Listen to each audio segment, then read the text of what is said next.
Vamos começar dando aqui um panorama, né, da constipação em crianças e que ele foi colocado, né, que a gente tem que tirar alguns estigmas, né, então, da constipação em crianças. Primeiro, a gente tem que tirar essa ideia de que de que as medicações para constipação causam dependência, né, que laxante causa dependência. Não causa dependência. A gente tem que tirar essa ideia, e isso é muito forte lá nos Estados Unidos, foi um movimento que fizeram, falando que o PEG, polietilenglicol, que é uma medicação que a gente amplamente usa para constipação, causava autismo, né? Então já não basta o pobre coitado do Tilenol, o PEG também. Não tem nada a ver, tá? Estudos mostram que não tem nenhuma relação com autismo. E a necessidade de ficar fazendo raio-x de abdômen para fazer diagnóstico de constipação. Então,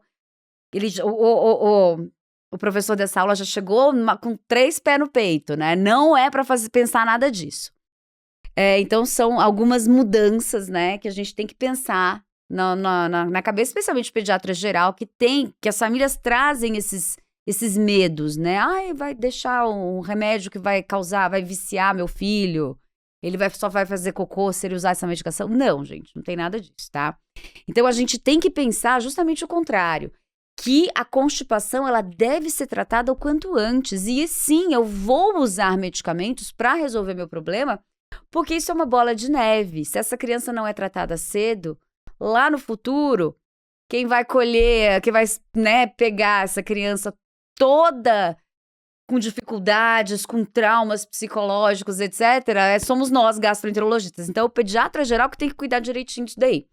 E reconhecer também o momento em que é necessário fazer as lavagens, né? A irrigação anal, porque às vezes apenas com as medicações orais você não consegue ter o efeito que você precisa. Então, um panorama aí global da constipação em relação à prevalência e tal. Cerca de 25% das consultas do gastropediatra são relacionadas à constipação. Tem um estudo aqui no Brasil que mostra que cerca de 20% das crianças são constipadas. É criança pra caramba.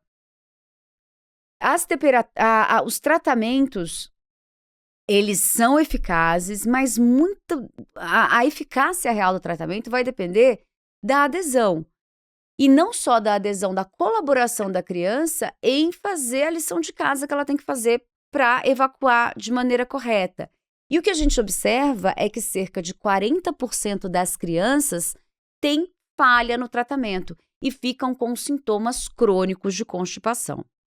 Um dos principais sintomas e um que mais impacta a qualidade de vida e que se relaciona com maior gravidade da constipação é a incontinência fecal retentiva, que a gente chamava também de encoprese antigamente, mas esse nome já foi mudado, que é o escape fecal, porque quando a criança tem um acúmulo de fezes enorme ali no reto sigmoide, tem um tijolo de cocô ali, e ela não consegue eliminar essas fezes endurecidas, mas as fezes recém-formadas que vêm vindo pelos movimentos peristálticos lá de cima, que são mais amolecidas, elas acabam passando por entre essa pedra de fezes, né, por esse fecaloma e a parede intestinal e acaba respingando na roupa, né? A criança não percebe que ela está eliminando essas fezes líquidas e isso acontece por impacto de fecaloma.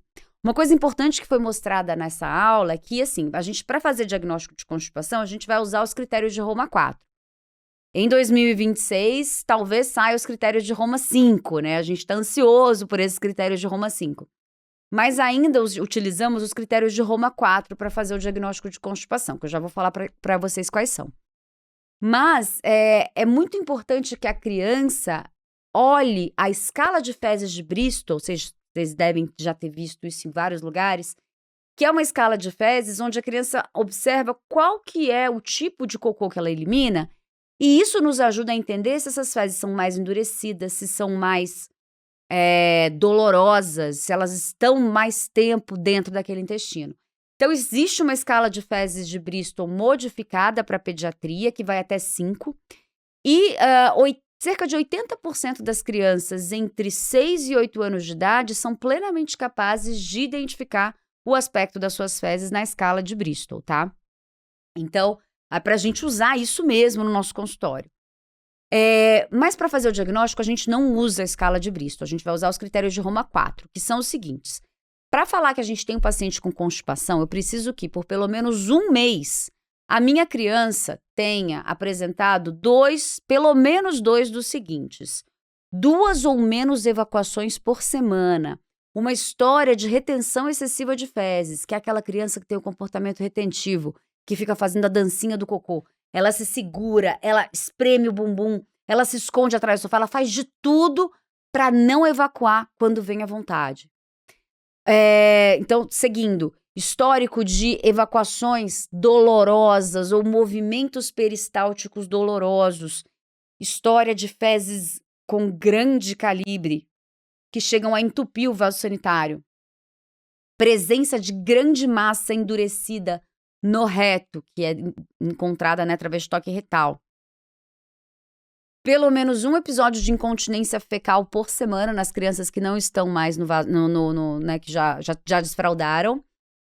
E é isso, tá? E claro, né, se você já afastou o diagnóstico de síndrome do intestino irritável em crianças maiores. Então, o último guideline que a gente teve de tratamento de constipação foi de 2014. A gente não teve nenhuma atualização. A gente teve uma atualização em 2024 que falava sobre a constipação refratária, principalmente, tá? Mas em relação à constipação, sempre é lançado alguma coisa nova, mas um guideline mesmo, novo, este ainda não chegou, tá?